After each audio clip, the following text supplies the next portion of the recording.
The night Grandpa died, the house was quiet. Too quiet, maybe, but I didn't notice it then. I was only 9, and most of what I understood about death came from TV and overheard conversations. People in shows cried, shouted, made speeches. But when the nurse came out of Grandpa's room and quietly said, "He's gone," nobody did any of those things. Mom sat still. Dad rubbed his forehead and whispered something under his breath. The nurse, a tired-looking woman named Margie, stood in the hallway with her hands clasped tight in front of her belly. I remembered the sound of the refrigerator humming in the background. The way the floor creaked when Mom finally got up to close his door. The way no one really looked at each other. I didn't cry, I just watched. Grandpa had been in hospice care at home for nearly 2 months. He mostly stayed in bed those last few weeks, barely awake. Sometimes he'd call me Charlie even though my name is Lucas. Charlie was his brother's name, I think. Mom never explained much about it. They let me say goodbye after he passed. I didn't want to go in, but Mom thought it was important. She guided me in gently and told me I could hold his hand if I wanted.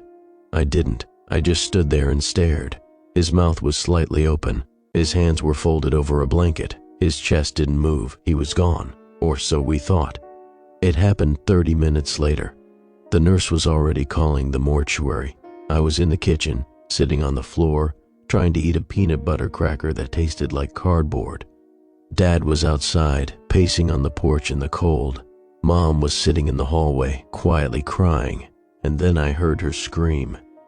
The cracker dropped from my hand. The scream wasn't loud or long. It was one of those sharp, panicked ones that cuts off fast, like the person who made it doesn't believe what they're seeing. I ran toward the hallway and collided with Mom just as she stumbled back from the door. He's breathing," she gasped. He's... Dad burst in behind us. The nurse rushed forward, pushing the door open. Grandpa was sitting up, not all the way, just enough to raise his shoulders off the bed like someone struggling to get comfortable. His eyes were half-lidded, unfocused, but open. His mouth moved slightly. Then a sound came out, a low, wheezy inhale. It didn't sound like a gasp or a reflex. It sounded deliberate. He was breathing again. No one knew what to do. The nurse took his pulse. There was one. She shined a light in his eyes. His pupils reacted. She checked the time and muttered to herself over and over, 30 minutes, 30 minutes. Mom didn't speak. She just kept shaking her head. Dad sat down hard on the edge of the couch like someone had pulled the floor out from under him. No one ever explained what had happened. There was no ambulance, no official declaration that he'd come back to life. He was just alive again. And the next day he got out of bed and asked for toast. At first, everyone tried to act normal, like this was a miracle, like it made sense somehow, like it wasn't the most impossible thing that had ever happened. Grandpa didn't remember dying. When Mom told him what happened, he blinked a few times and said, "Huh," that was it. No explanation, no dramatic statement. Just, huh, like she'd told him the toaster had broken. He seemed fine. His appetite returned slowly. He moved around more. He was still frail, still needed help sometimes, but not as much as before. The nurse didn't come anymore. Mom and Dad stopped whispering when they thought I wasn't listening. For a while things felt okay, except they weren't. It started small.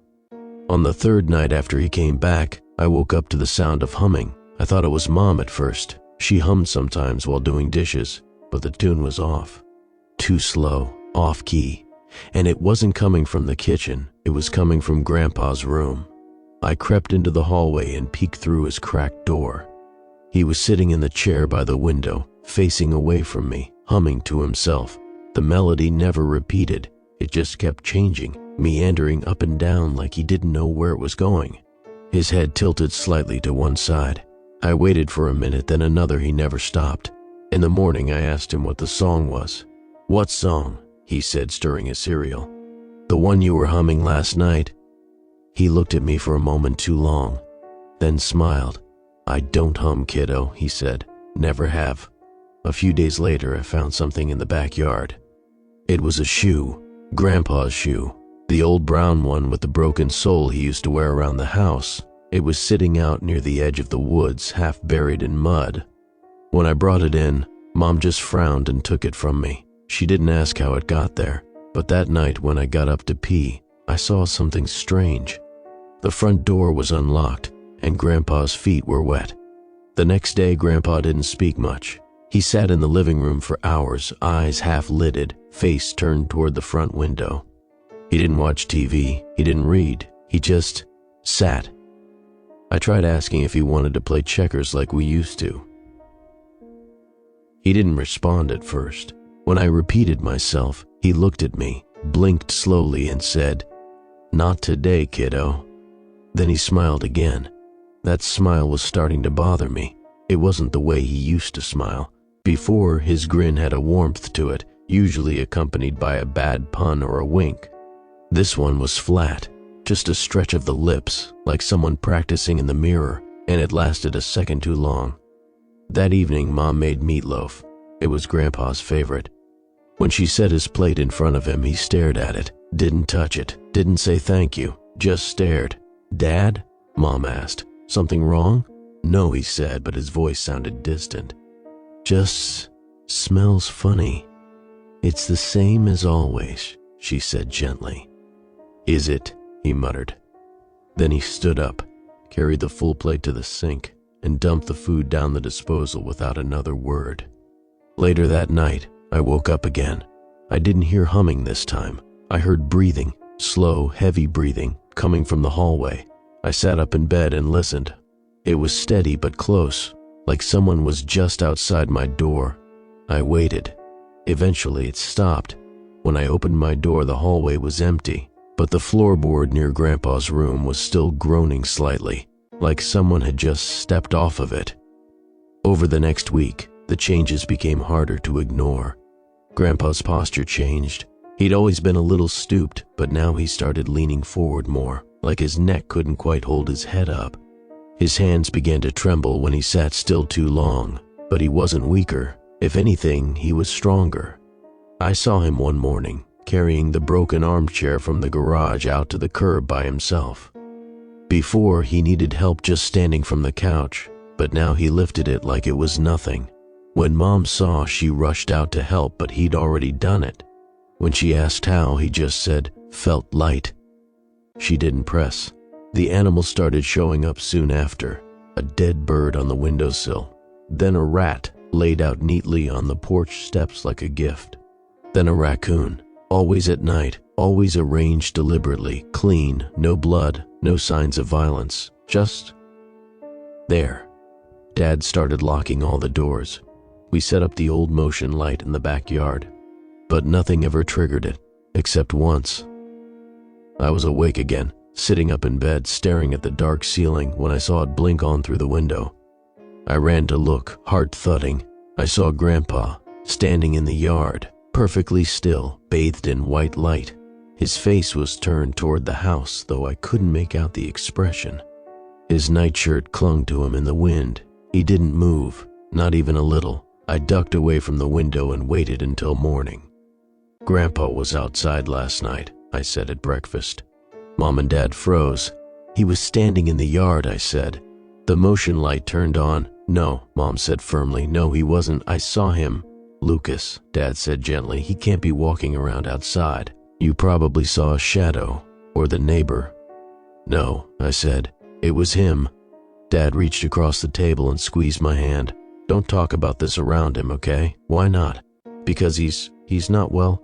I didn't say anything after that, but I knew what I saw. The worst moment came the next night. I was in the bathroom brushing my teeth. I left the door cracked open because I didn't like being fully closed off anymore. Through the sliver, I saw movement. Someone was in the hallway. At first I thought it was Mom. She sometimes walked by with laundry at night, but the shape was wrong. Too tall, too thin. I stopped brushing and listened. Slow, bare footsteps, one at a time. Then the soft creak of the floorboard in front of my room. Then, nothing. I didn't move. I didn't breathe.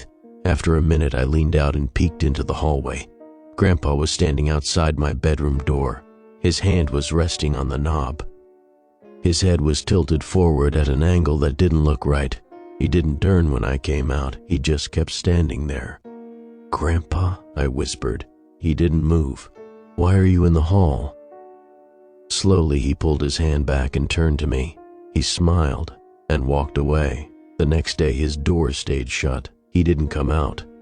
Mom brought him breakfast, but when she returned, she looked pale. "He's sleeping," she told Dad. "Said he was tired.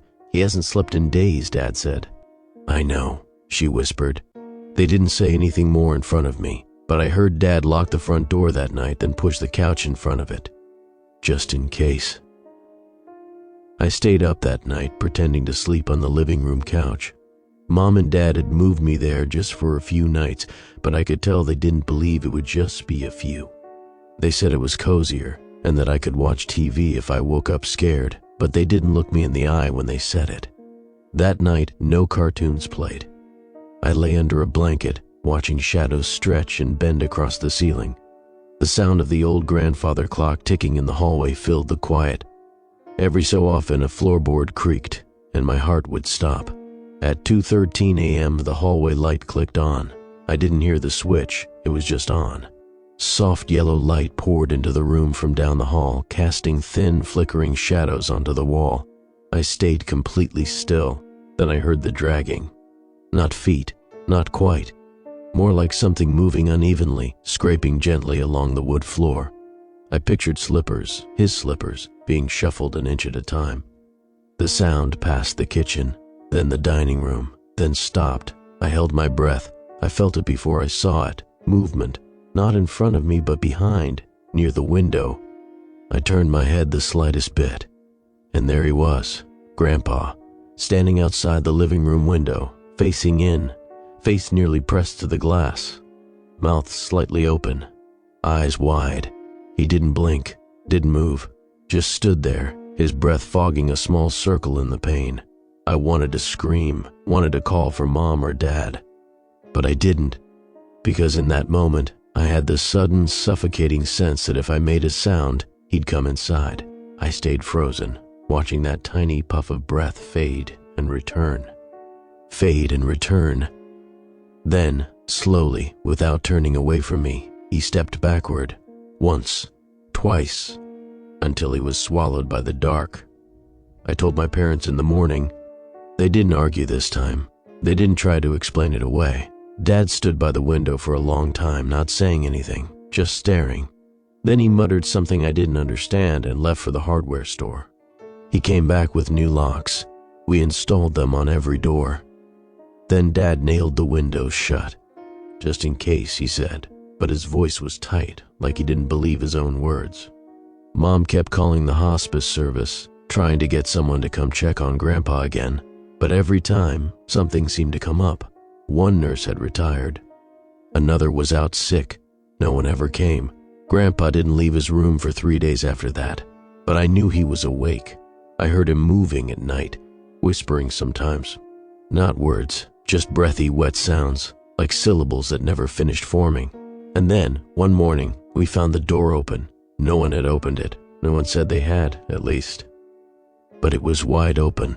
Inside, the bed was made, the lights were off, and Grandpa was sitting in the far corner of the room, knees tucked up under his chin, staring at the ceiling. He didn't respond when Mom spoke, didn't blink, didn't even flinch when Dad walked right up to him, just stared. "I think we need help," Mom whispered to Dad that night. He didn't answer. She pressed on. "I'm serious, Paul. He's not getting better. He's not right." "What are we supposed to do?" Dad said. "Tell a hospital he came back from the dead?" "He's not well," she said. "He's wrong." Dad sat down and buried his face in his hands. I watched from the hallway, hidden behind the wall. Neither of them saw me. That same night, I heard Grandpa whispering again. Not from his room, from mine. I froze on the couch. The room was dark, still. The only light came from the sliver beneath my old bedroom door, and the whispers were just on the other side. I crept toward the hallway, step by step, careful not to make a sound. My door was cracked open. Inside, I saw him. He was kneeling beside my bed, hands pressed into the mattress, head bowed low, muttering something over and over. I couldn't hear the words. I couldn't move. Then, suddenly, he turned his head and looked right at me. His eyes gleamed in the dark. He didn't stop whispering, didn't blink, just held my gaze. I backed away slowly, heart pounding so hard I thought I'd faint. When I looked again, the room was empty. The next morning I told Mom he'd been in my room. She didn't say anything at first. She just stared at her coffee, her hand trembling a little as she stirred cream into it, even though she never used cream. "I want him gone," I said. The words came out before I knew I was going to say them. Her head snapped up. "Don't say that, but he's not right, Mom." She didn't respond, just blinked hard and went back to stirring. I think that was the moment she stopped pretending everything was okay. That afternoon, we found all the clocks in the house unplugged. Every single one. The microwave, the oven, the wall clock in the hallway, the little battery one in the bathroom, even the wind-up one in the den that hadn't worked in years. It was gone. Just the nails in the wall where it used to hang. We didn't ask each other who did it. We all knew. Grandpa didn't speak much anymore, but when he did, it was never quite right. "Sleep's a lie," he muttered once as he passed me in the hallway. I hadn't even heard him coming, just the soft scrape of his slippers, and then those words. Another time I overheard him in the kitchen whispering, "You don't dream when you're dead. That's the only peace there is." He was talking to the toaster. Not angrily, not jokingly, just like someone recounting a memory. One night I woke to the sound of the shower running. That wasn't too weird. Mom sometimes showered late when she couldn't sleep. But then I heard the drain. That long, sucking gurgle sound, over and over, like something was stuck in it. I crept down the hallway. The bathroom light was on. The door was cracked open. I pushed it open an inch more, and stopped. Grandpa was in the shower, standing completely still under the freezing water, fully clothed. His pajamas clung to him like wet paper. His head was bowed and water poured over him, but he wasn't moving, not even a shiver. He didn't acknowledge me. Just stood there, arms limp at his sides, mouth open, eyes closed. I backed away and returned to the couch without a word. The next morning the towels were dry, and he was sitting in the kitchen like nothing happened, slicing a banana with a butter knife. That week I stopped going into the hallway after dark. I stopped going near his door. I stopped sleeping, but none of that mattered because he started coming to me.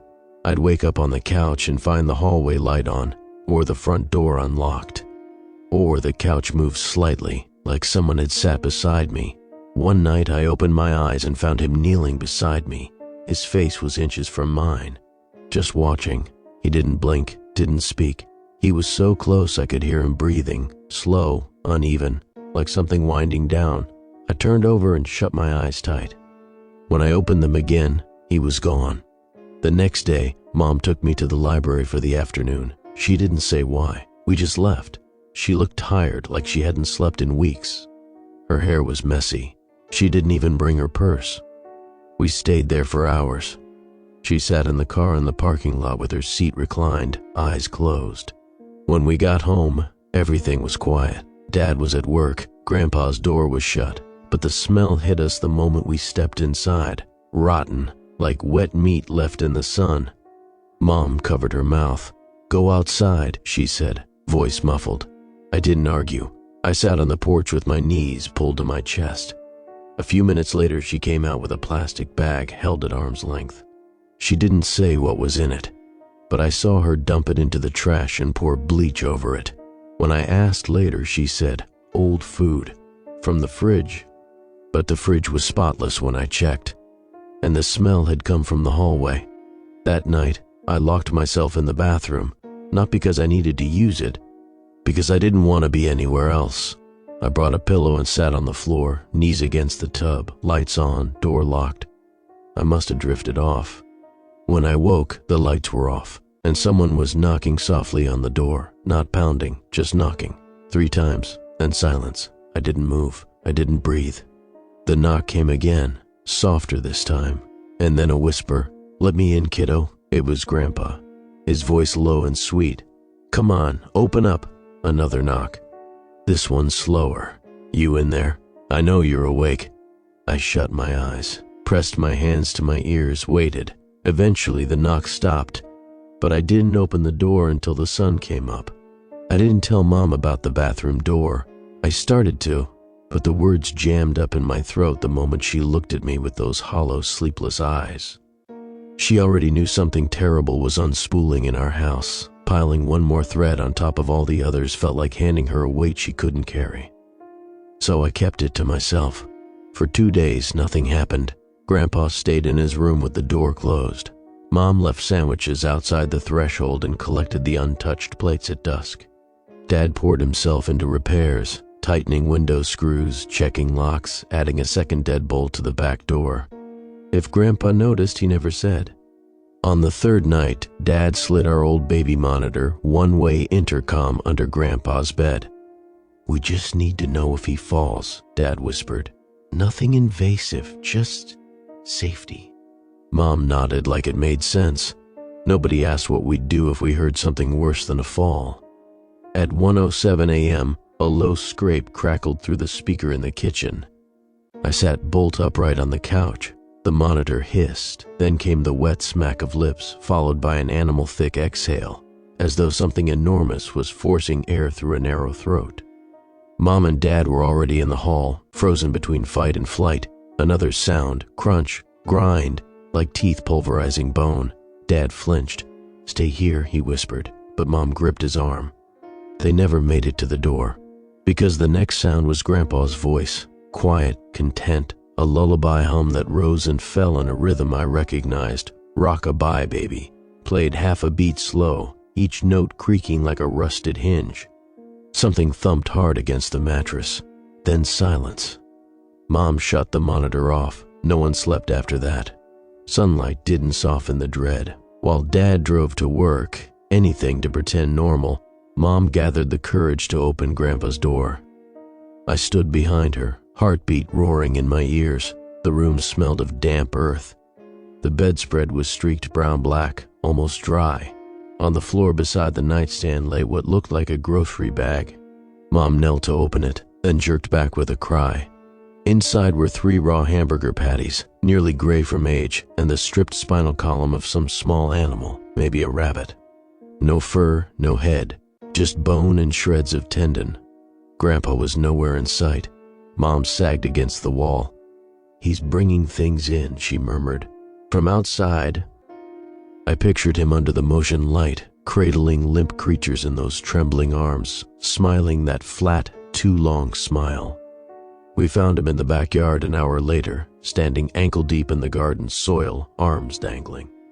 He'd dug 5 shallow holes with his bare hands and was dropping marigold seeds into each one, patting dirt over them with slow, deliberate slaps.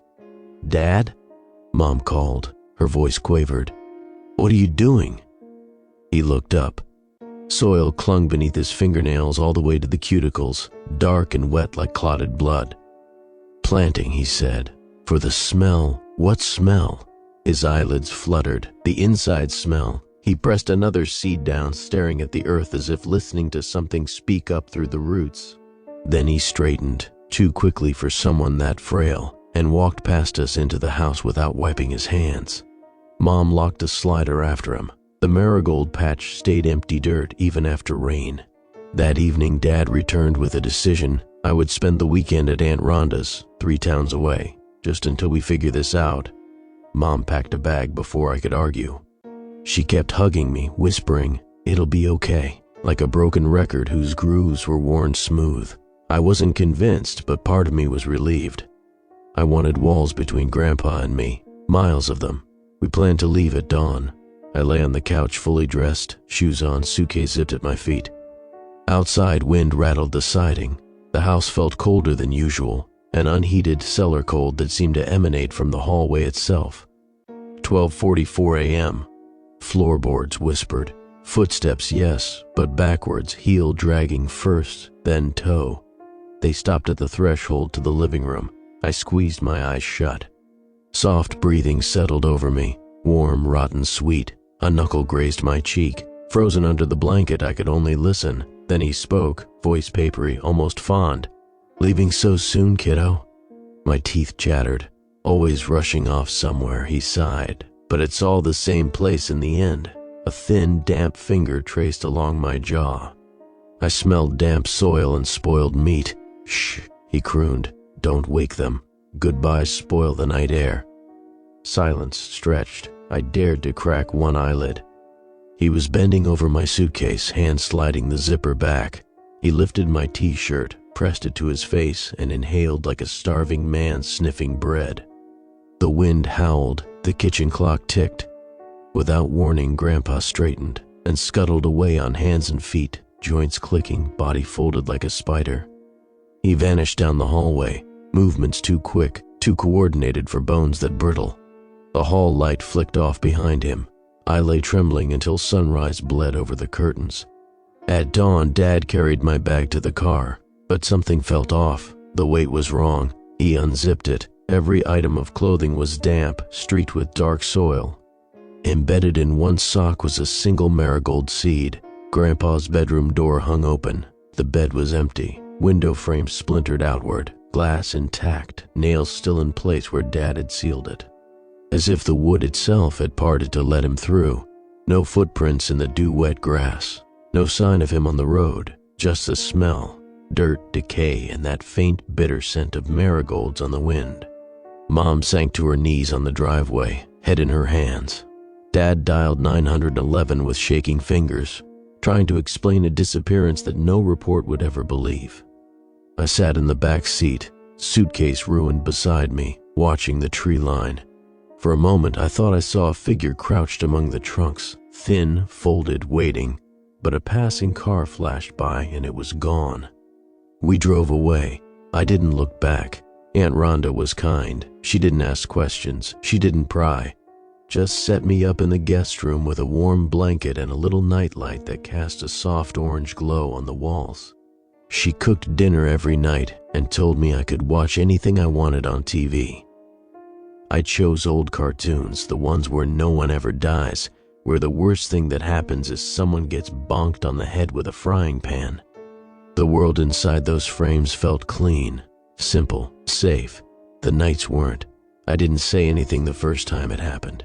Just lay in bed, blanket pulled up to my chin, watching the curtain nearest the window lift ever so slightly. There was no wind. The air conditioner was off, and yet the fabric curled like something had exhaled from outside. The scent followed next, faint but unmistakable. Dirt, wet, rotting soil, marigolds sharp and bitter underneath. I didn't move. I told myself it was nothing, a trick of memory, a smell caught in my nose from that awful week back home.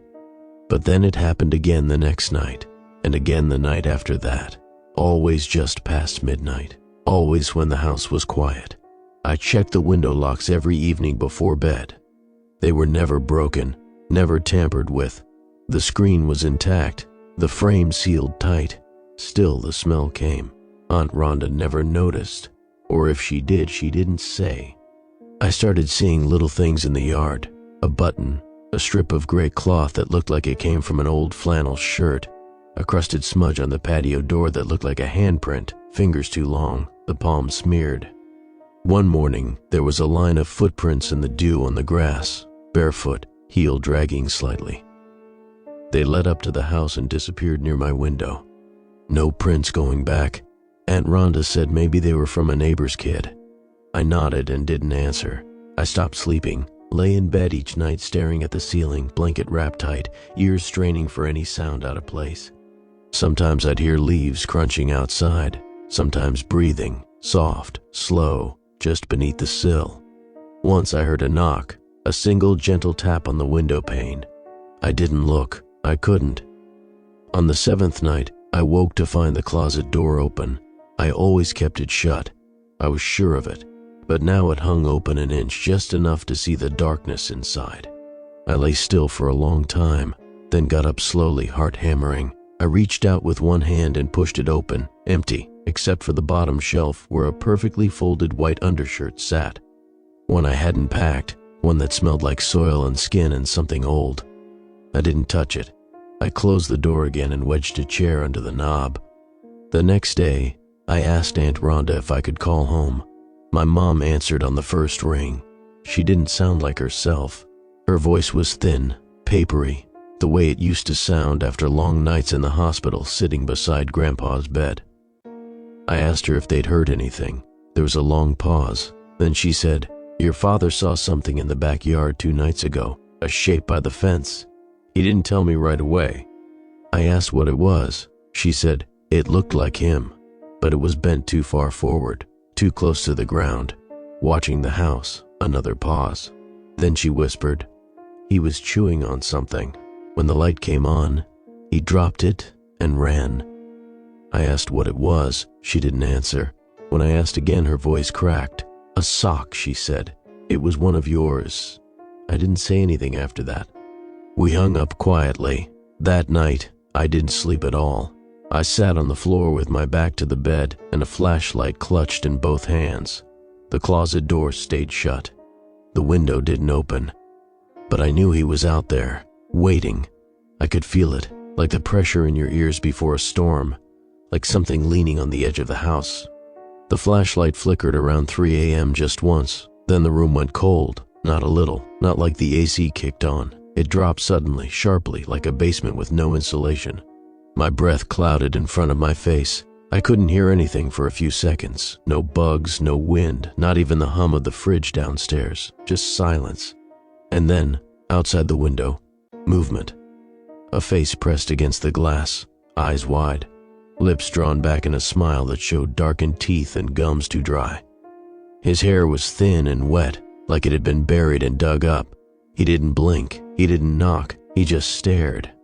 I shut my eyes and turned on the flashlight, shining it toward the window without looking. When I opened my eyes again, the window was empty. The glass was clean, no prints, no smudge. But on the carpet below it, there were 2 small clumps of soil. That morning, I told Aunt Rhonda I needed to go home. She didn't argue. She dropped me off at home. When I got there, the house was quiet, too quiet, just like the night he died.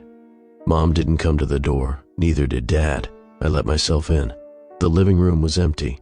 There was a smell in the air, not rot, something worse, familiar. The smell of the room after they said he was gone.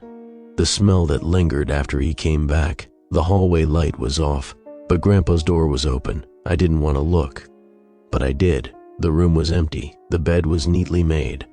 No one had slept in it, but on the pillow, folded carefully, was my undershirt, the one that had gone missing from my suitcase. Next to it was a single marigold, and beneath it all, a strip of paper torn from the corner of a notepad. It said, "You left too soon." I stood there for a long time. Then I turned around and left the room, shutting the door behind me. I found my parents passed out in their room from exhaustion. I told them what I found, but they didn't say anything. We haven't spoken about it since. The police said it was a missing persons case, that people with dementia wander, that maybe he was never really dead at all, that maybe he'd walked away and would turn up somewhere, but he hasn't, and I know he won't. Because sometimes, even now, in the middle of the night, I wake up to the soft scrape of slippers in the hallway, or the faint smell of marigolds drifting through the vent. And I know he's near, not dead, not alive, just returned and waiting.